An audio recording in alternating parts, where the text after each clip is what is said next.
Welcome back to the deep dive. I have to say, when I first looked at the research for today's deep dive, I thought there must have been some kind of mistake. Oh, yeah.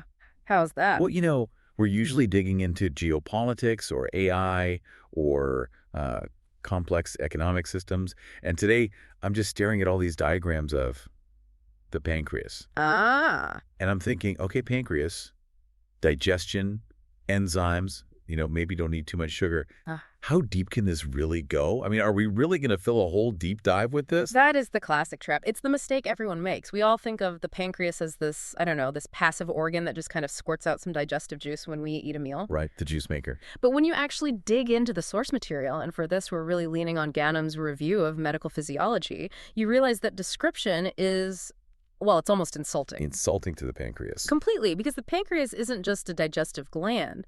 It is, and I don't think this is an exaggeration, the single most sophisticated financial controller in the known universe. Okay, that's a bold claim. I like that image, though. A financial controller. So we're talking about currency, about money. We are talking about energy. But in physiology, energy is the currency. I mean, think about it. You've got trillions of cells, right? They're all like individual citizens in the economy of your body. Okay. And every single one of them needs to get paid. They need fuel to do their jobs.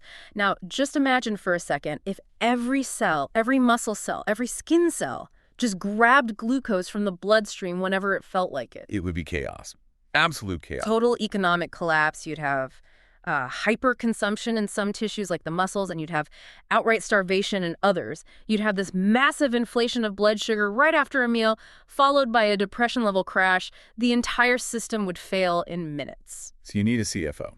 You need someone sitting in the central office saying, no, you can't spend that yet. Or, okay, red alert, liquidate the assets, we've got an emergency. You absolutely do. And that CFO, that's the endocrine pancreas. And I really want to stress the stakes here, because this isn't just about, having good energy for the gym or fitting into your genes. This is more fundamental. This is about keeping the most demanding, high maintenance, and frankly, fragile executive in the entire company alive. And that would be the brain. The brain. The brain is terrifyingly fragile when it comes to its fuel supply.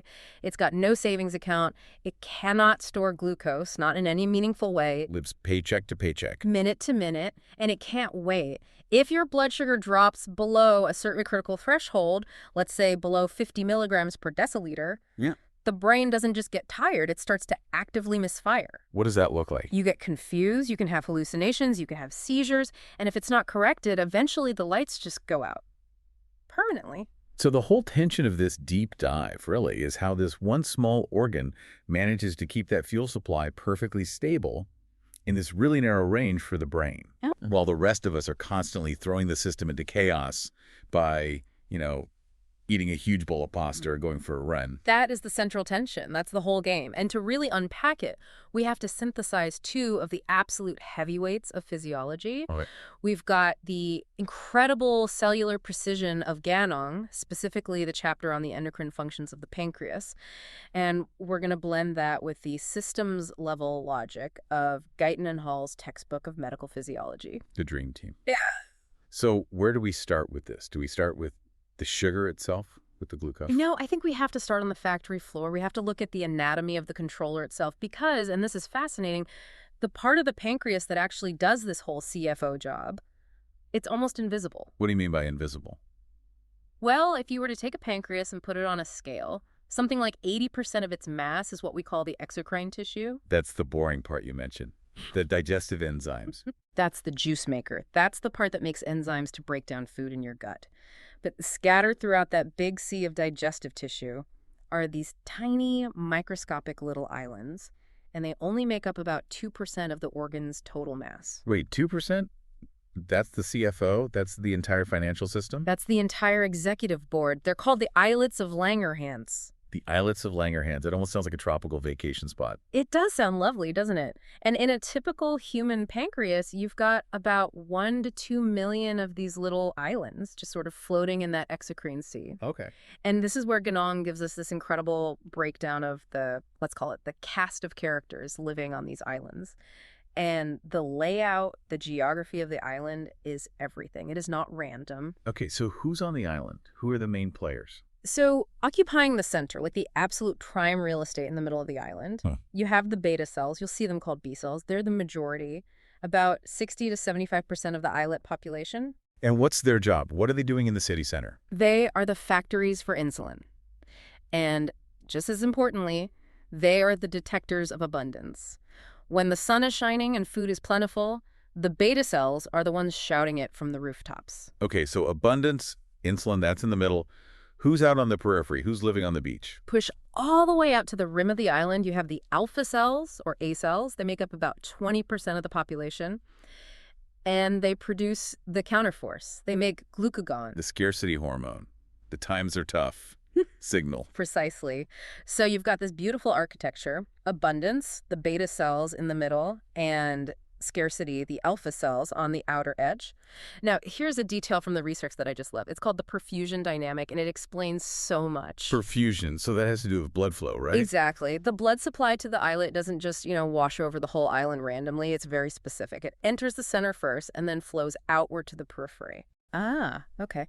So the fresh blood from the body, with all its information, hits the beta cells in the middle before it gets to anyone else. You got it. So let's play this out. You just ate a donut. Your blood sugar is rising. That sugary blood enters the center of the islet. The beta cells taste that sugar and immediately start pumping out insulin. Okay, makes sense. Now, that same blood, which is now loaded with freshly secreted insulin, then flows outward over the rim of the island. So the alpha cells are literally getting bathed in this high-concentration insulin solution. Wait a minute. So the alpha cells, the ones responsible for the scarcity signal, are getting a direct, high-priority memo from the beta cells saying, hey, we are not scarce. We have abundance right now. That's it. It is a built-in, local paracrine suppression system. The insulin physically washes over the alpha cells and tells them, shut up, stand down, do not release glucagon. We do not need to liquidate assets right now. That is so clever. It's a physiological failsafe. It makes sure you don't have the accelerator and the brake pressed down at the same time. It's perfect engineering. If that blood flow were reversed, or if the cells were just mixed up randomly, the signaling would be so much sloppier. You'd get misfires. Here, structure dictates function. So it's all about the timing and sequencing of the information. And direct communication. The cells are also connected by something called gap junctions, so they can talk to each other electrically. The whole islet acts as one coordinated unit. Are there any other characters on the island we should know about before we move on? There are a couple of minor players. You've got delta cells scattered around. They secrete a hormone called somatostatin. Somatostatin. What's its role in this neighborhood? You can think of somatostatin as the wet blanket, or maybe the local regulator. It's a universal inhibitor. It inhibits insulin release, it inhibits glucagon release, it just sort of calms the whole neighborhood down and prevents things from getting too wild, from overshooting in either direction. Okay, so it's a dampening force. Exactly. And there are also F cells, which secrete pancreatic polypeptide, but their role is less understood in this direct glucose regulation, so we can probably set them aside for now. Got it. So we have the layout, we have the beta cells making insulin. But the source material went into some serious detail about how insulin is actually made. It's not just, poof, insulin appears. No, and this is where physiology becomes clinical detective work. It's a great example of how understanding this tiny molecular detail can help a doctor solve a life or death mystery in the ER. Okay, walk me through the assembly line. So inside the data cell, it's a standard process. You start with the DNA blueprint, you make an mRNA copy. That's the usual high school biology stuff. But the first protein that actually comes off the ribosome isn't insulin. Right, it's bigger. It's a longer precursor molecule called preproinsulin that gets quickly trimmed in the endoplasmic reticulum to something called proinsulin. Proinsulin, so like a prototype insulin. That's a perfect way to think of it. Imagine a single protein chain that's folded over and then locked together at 2 points. To make it active, to turn it into the final product, you have to clip out that connecting piece in the middle. You have to cut the chain to activate it. You do, and that connecting piece is called the C peptide. C for connecting. So right before it gets packaged up for release, an enzyme comes along and chops off the C peptide. Now you have two separate things floating in the secretory vesicle. The active insulin molecule and this leftover piece of scrap metal, the C peptide. And when the cell releases insulin, both of those things get squirted out into the bloodstream. Together, in a perfect 1-to-1 ratio. For every single molecule of insulin your pancreas secretes, it also secretes 1 molecule of C peptide. Okay. I think I follow the mechanics of that. Yeah. But why do we care? I mean, why does the scrap metal matter? This is the detective part. Imagine a patient comes into the emergency room. They're sweaty, they're confused, maybe they're having a seizure. You do a quick finger stick, and their blood sugar is dangerously low. Hypoglycemia. Okay, so you know they have low blood sugar. Right. So you run a lab test, and you see their insulin levels are through the roof. It's massive amounts of insulin in their blood. That explains the low sugar. But now you have a whodunit. Where did all that insulin come from? What do you mean? It came from their pancreas, didn't it? Maybe. That's one possibility. Or maybe they have a rare tumor on their pancreas, an insulinoma that is just pumping it out uncontrollably. That's a second possibility. Right. Or a third possibility. Maybe they are a known diabetic. They have access to insulin injections, and they accidentally or even intentionally overdosed. Oh, I see where this is going. If I inject insulin that I get from a pharmacy, does that synthetic insulin have the C-peptide attached to it? It does not. Pharmaceutical insulin is pure active insulin. The scrap metal has already been removed during manufacturing. So you measure the C-peptide. You measure the C-peptide. It's the receipt. It's the proof of origin. If the patient has sky-high insulin but zero C-peptide. It came from a vial, from a syringe. An external source? Exactly. But if they have sky-high insulin and also sky-high C-peptide, then their own body is making it. It's coming from their pancreas. You'd suspect something like a tumor. Precisely. That tiny little biological quirk of the assembly line allows us to distinguish between internal pathology and an external overdose. It's a perfect example of how granular physiology translates directly into clinical logic. That is genuinely fascinating. It's like a built-in watermark on the body's own currency. And speaking of currency, we keep using that word. Financial control or economy. But we should probably define what that currency actually is, because Guyton's chapter on this is very specific. Cells don't run on sandwiches. No, I'm guessing a turkey on rye doesn't quite fit inside a mitochondria. Chuckles. Definitely not. And even glucose, simple sugar, is too big a bill to spend for most cellular jobs. Guyton explains that 1 mole of glucose contains about 686,000 calories of free energy. That sounds like a lot of energy. It is. It's like a gold bar. If a cell tried to release all that energy at once just to do one tiny job like pumping a single ion across a membrane, it would be like using a stick of dynamite to light a candle. You just blow the cell apart with waste heat. So the body needs small change. It needs coins and small bills. We need ATP, adenosine triphosphate. This is the universal spendable energy currency of all life on Earth. The entire job of metabolism is to take those big gold bars, the glucose and the fats, and break them down into nice, manageable $20 bills of ATP. And the sources mentioned there are basically two ways the body does this, right? There's like a quick and dirty way, and then a much more efficient way. Right, and this distinction is critical for understanding everything from exercise to metabolic disease. The first way, the quick way, is glycolysis. Okay. This happens out in the cytoplasm, the general goo of the cell. It's ancient, it's primitive. You take a glucose molecule, you split it in half, and you get a tiny little bit of energy out of it. How much is a tiny little bit? Your net gain is just 2 molecules of ATP. 2? That seems awful. If the gold bar is worth all that energy, getting just 2 ATP from it feels like a terrible exchange rate. It's horrible efficiency. You're leaving something like 95% of the potential energy still locked up in the breakdown products, but it has 2 huge advantages. Okay. 1, it's incredibly fast, and 2, it does not require oxygen, it's anaerobic. So if you are sprinting for your life away from a tiger, you don't care about efficiency. You need cash now.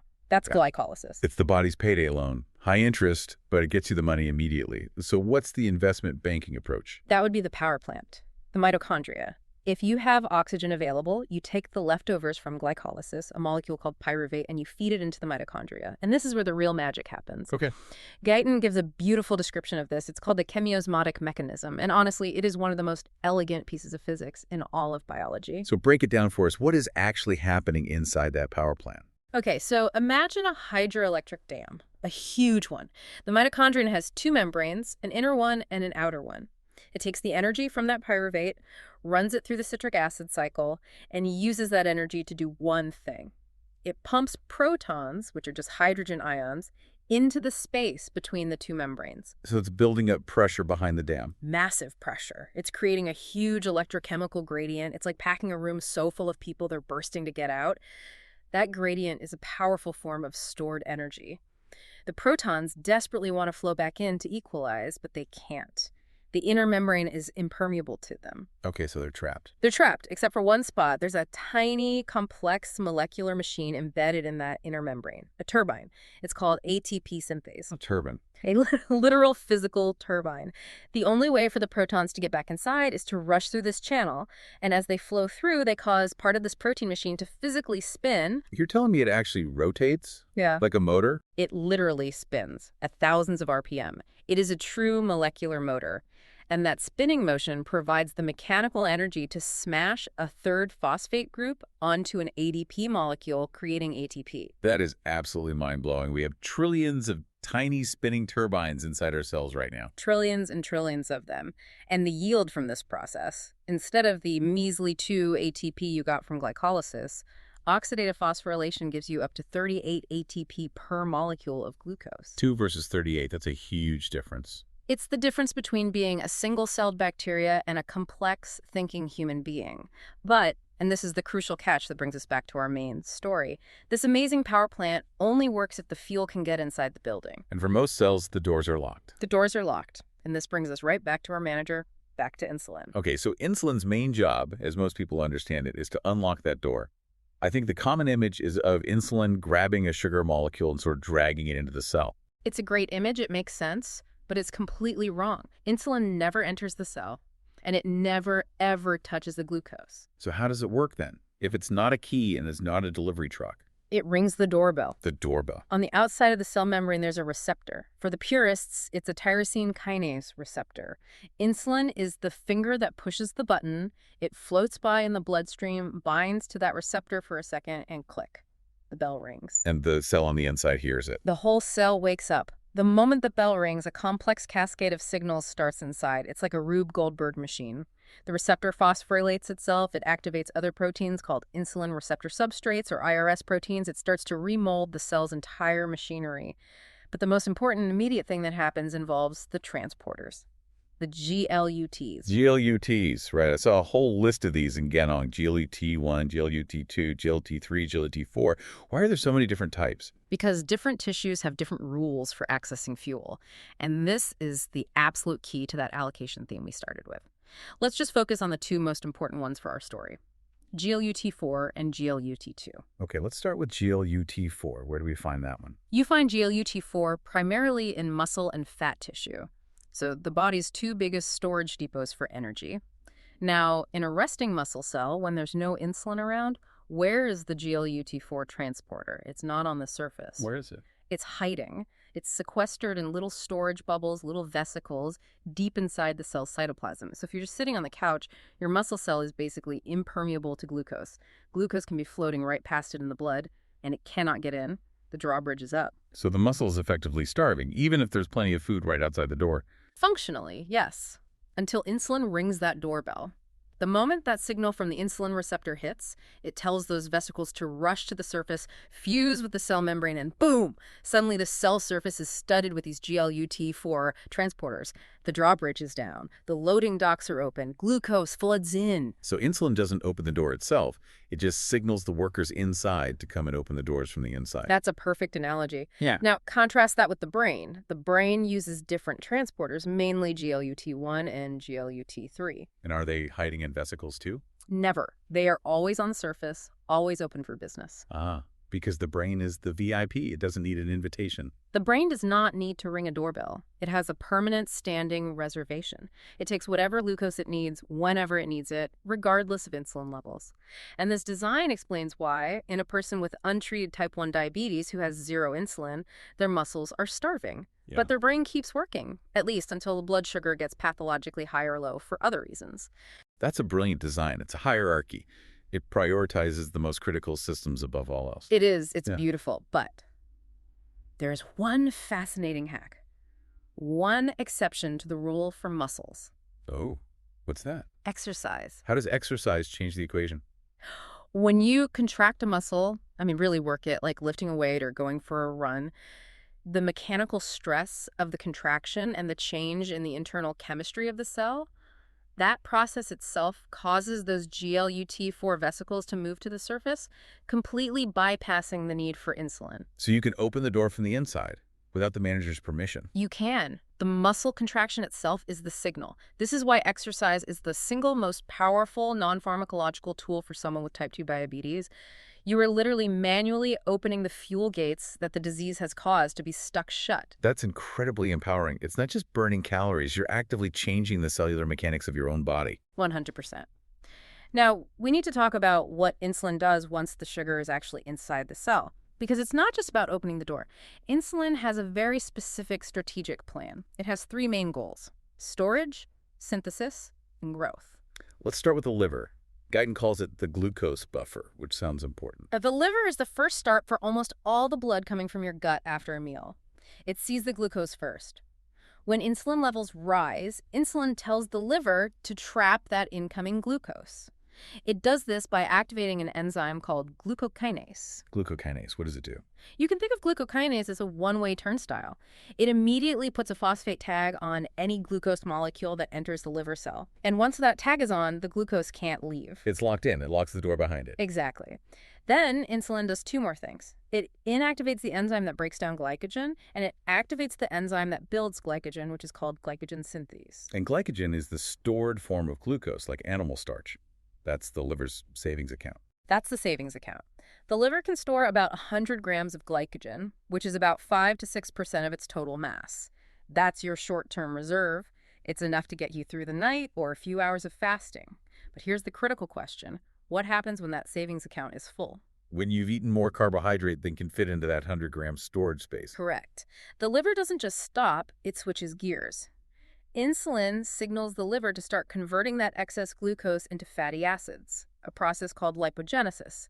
It then packages those fatty acids into triglycerides, loads them onto transport molecules, and ships them out into the bloodstream to be stored elsewhere. And elsewhere brings us to the fat cells. What is insulin's strategic goal in adipose tissue? This is the part that I think everyone who has ever tried to lose weight needs to deeply understand. In fat cells, insulin's primary role is to be a fat sparer. A fat sparer. That sounds nice, but I have a feeling it really means fat keeper. It means exactly that.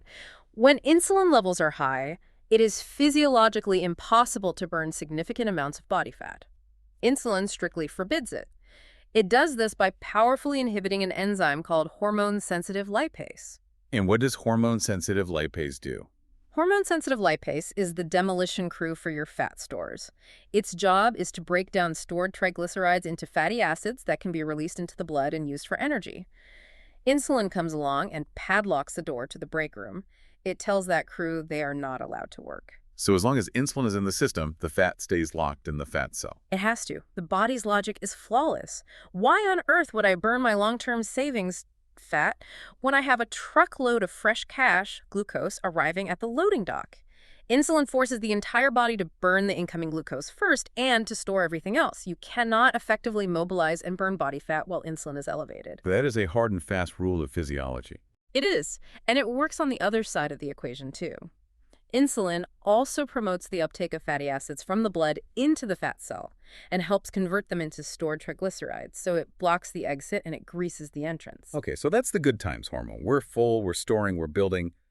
But eventually the donut is digested, the blood sugar starts to fall, the abundance fades. Now we need the other side of the seesaw. Now we need the counterforce. Enter glucagon. The hormone of scarcity, secreted by those alpha cells living on the rim of the islet. As blood glucose falls, the level of insulin also falls, and that insulin brake is removed. Remember that perfusion dynamic? Right, the insulin stops washing over the alpha cells and telling them to be quiet. So the alpha cells wake up, they sense the low sugar directly, and they start secreting glucagon. And what is glucagon's primary mission? Its mission is to prevent the crash. Its number one target is the liver, and the mechanism it uses is a beautiful example of biological amplification. Amplification. How does that work? Glucagon doesn't need to be present in huge amounts. It binds to a receptor on the liver cell, which activates a G protein, which activates an enzyme that makes something called Key-MP. We don't need to get bogged down in the acronyms. Right. But the key is that each step in that chain activates many more molecules in the next step. It's a cascade. It's a domino effect where each domino is bigger than the last one? That's a great way to put it. And Guyton points out the sheer power of this multiplier effect. A few micrograms of glucagon binding to liver cells can trigger the release of millions of glucose molecules into the blood, and it can do it within minutes. That is an incredibly rapid response. It has to be.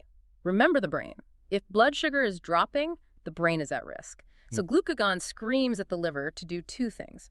First, glycogenolysis. Lysis, so breaking down the glycogen. Exactly. Withdraw from the savings account, turn that stored glycogen back into glucose, and dump it into the blood to raise the levels.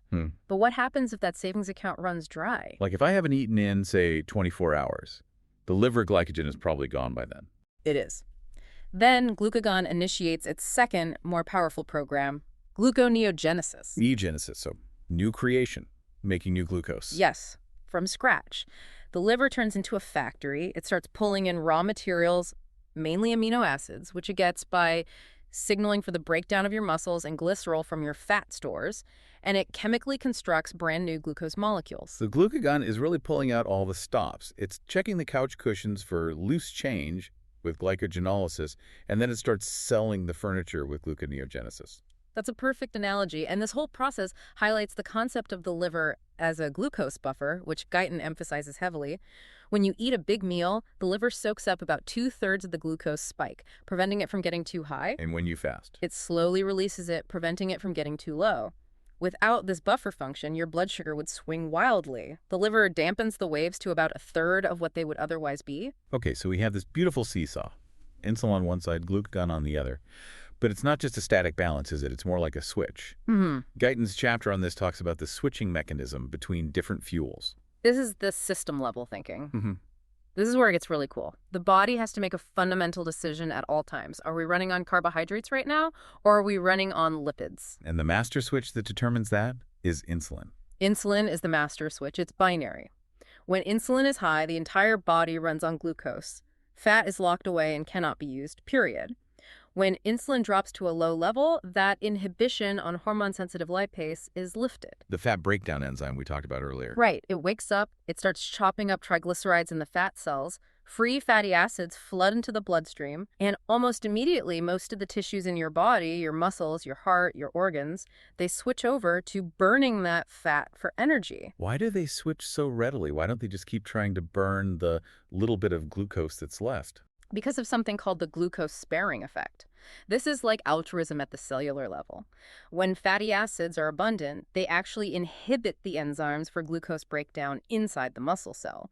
The muscles switch to fat specifically to save the remaining glucose for the one tissue that really needs it. For the brain. The muscles essentially say, we can eat this rougher fuel, the fat. Let's leave the premium, clean-burning glucose for the brain, because the brain can't use fat. That is just... It's so elegant. Yeah. But this regulation, it isn't just about reacting to what the blood sugar is doing right now, is it? You mentioned something earlier called feed-forward control. Yes, this is a critical layer of sophistication. If your body only reacted to sugar once it was already high in the blood, you'd always be one step behind. The spike would happen before you could mount an effective insulin response. So the body developed a way to anticipate. It uses incretins. These are hormones that come from the gut, right? Exactly. Hormones like GLP-1 and GIP. They are released by cells in your intestines the moment they detect carbohydrates in your meal, long before those carbs are broken down and absorbed into the blood. So it's a heads up. It's a heads up. These hormones travel through the blood directly to the pancreas and tell the beta cells, get ready, a big load of sugar is coming down the pipeline. It's like calling the fire department when you see smoke, not waiting until the whole house is on fire. It is. It causes what's called an anticipatory release of insulin. The insulin is already in the blood, waiting by the time the glucose arrives. This is so effective that it can cut the potential blood sugar spike by more than half. It smooths the whole curve out. And this is the mechanism that some of the new diabetes drugs target, isn't it? Precisely. Drugs like Ozempic and Trulicity are GLP-1 receptor agonists. They mimic this natural anticipatory signal. So we have this beautiful, redundant, anticipatory sense of it's robust, but it breaks. When it breaks, we get diabetes. Let's shift gears and look at the crash. We can view both types of diabetes through this lens of allocation failure. The system's logic is breaking down. Okay, let's start with type 1. Type 1 is the missing key. It's a tragic autoimmune disease where the body's own immune system attacks and destroys its beta cells. So zero insulin production. An absolute deficiency. Now, think about what that means for our whole fortress metaphor. The glucose is in the blood. In fact, it's piling up to dangerously high levels. But the doorbell on the muscle and fat cells never, ever rings. The drawbridge never comes down. So the cells are literally starving in a sea of plenty. That is the perfect description. Starvation in the midst of abundance. The blood glucose climbs to 300, 400, 500 mg/dL. But the cells are screaming for energy. They're in famine mode. So what does the body do? It has to shift to the hard times protocol. It has to burn fat. It shifts entirely and catastrophically to fat metabolism. Since there is zero insulin to inhibit that hormone-sensitive lipase, the floodgates on the fat cells burst open, massive uncontrolled amounts of fatty acids pour into the blood. The liver, trying to be helpful, sees all these fatty acids and starts converting them into an alternative fuel. It starts making ketone bodies. And this is what leads to diabetic ketoacidosis, or DKA. Exactly. Now, ketones, acetoacetate, beta-hydroxybutyrate, and acetone are a perfectly good fuel. The brain can even learn to use them in an emergency. But in untreated type 1 diabetes, the production is completely uncontrolled. It's not a gentle, regulated shift. It's an avalanche. The ketone levels get so astronomically high that they overwhelm the blood's buffering systems. And ketones are acidic, right? They are acids, so the pH of the blood starts to drop. The body becomes acidic. This disrupts enzyme function all over the body. The patient becomes dehydrated, breathes rapidly, trying to blow off acid as CO2, and eventually goes into a coma. And you can smell it on their breath, the acetone. It's a fruity smell, like overripe apples or nail polish remover. It is a true metabolic emergency. And type 2 diabetes is a completely different problem. It's not a missing key. No. Type 2 is the broken lock, or maybe a rusted, jammed lock. The problem here is insulin resistance. The pancreas is making insulin in the early stages. It's often making way too much of it. But the receptors on the cells aren't listening properly. The doorbell is ringing, but no one inside the house is waking up to open the door. And why does that happen? Why do the cells stop listening? It's incredibly complex, but it's strongly linked to obesity, particularly visceral fat, and the accumulation of lipids inside muscle and liver cells. These lipids seem to interfere with the signaling pathway downstream of the receptor. Those IRS proteins we mentioned don't get the message correctly. So what does the pancreas do in response? It does the only thing it knows how to do. It shouts louder. It pumps out more and more insulin to try and overcome the resistance. This state is called hyperinsulinemia. But the factory can't keep that up forever. It can't. After years or decades of being overworked, the beta cells start to fail. They get exhausted. Some of them die off. And at that point, the person with type 2 diabetes may start to need insulin injections because their own production can no longer keep up. They've gone from a broken lock to a broken lock and a missing key. There is one other failure mode we need to touch on. The opposite problem. Not high sugar, but dangerously low sugar. Hypoglycemia. The brain's big vulnerability. This is the most immediate threat for someone on insulin therapy. If you take too much insulin, or if you have one of those rare insulin-secreting tumors, you can drive almost all the glucose out of the blood and into the muscles and fat. Leaving nothing for the brain. Absolutely nothing. And the brain's response is swift and scary. The person becomes irritable, confused, may start acting erratically. But before they pass out, the body tries one last desperate move. The sympathetic nervous system panics and triggers a massive adrenaline surge. The fight-or-flight response. Yes. That's what causes the classic symptoms of hypoglycemia. Shakiness, sweating, a racing heart, intense anxiety. That's the adrenaline trying to scream at the liver to dump any and all available glucose into the blood. Yeah. It's the body's emergency backup generator kicking in. So if you ever see a person with diabetes who is acting confused and is pale and sweaty, the immediate thought should be that they need sugar, not more insulin. Immediately. A little bit of sugar can save their life in that moment. Okay, let's try to synthesize all this. We have the parts. Let's run a couple thought experiments to see how the system works dynamically.